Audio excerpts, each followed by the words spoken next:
Bonjour, j'espère que vous allez bien. Nous parlons aujourd'hui du complexe d'infériorité. Quand on parle du complexe d'infériorité, on fait allusion au manque de confiance en soi. Pourquoi on a un manque de confiance en soi? Parce qu'on a reçu, peut-être dès l'enfance, des paroles qui ne valorisent pas. D'où je vais interpeller par rapport à l'éducation d'un enfant. Parce qu'il y a des parents, lorsqu'ils éduquent l'enfant, ils éduquent l'enfant avec les paroles, on peut dire, très difficiles à entendre. Soit on dénigre l'enfant, soit on ne cherche même pas à valoriser l'être que l'enfant représente. Perdre son estime de soi, c'est développer les complexes d'infériorité. Lorsqu'on a des complexes d'infériorité, on ne fait plus confiance en la vie. Les gens qui développent ce complexe d'infériorité attendent toujours l'approbation des autres, attendent toujours que les gens puissent les apprécier ou donner une phrase qui va les booster à avancer dans la vie. Pourquoi parler de complexe d'infériorité? On parle du complexe parce que lorsqu'on développe ce complexe, on va retourner dans la petite enfance. Parce que certaines maladies qu'on développe à l'âge adulte, ce sont les maladies qu'on a eues dès la petite enfance.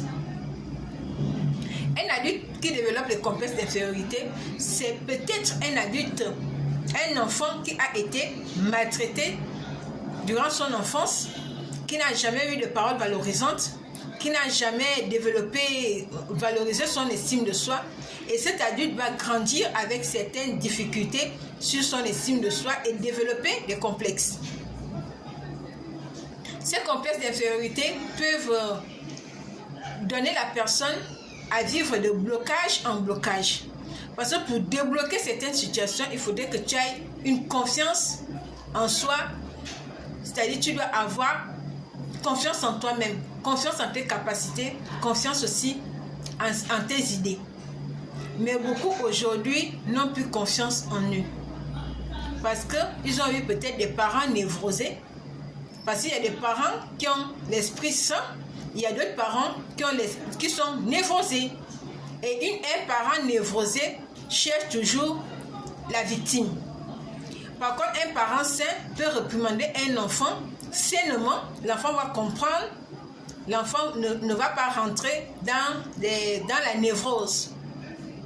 Mais un parent névrosé va faire en sorte que l'enfant puisse produire des complexes plus tard. Pourquoi j'interpelle à propos des complexes?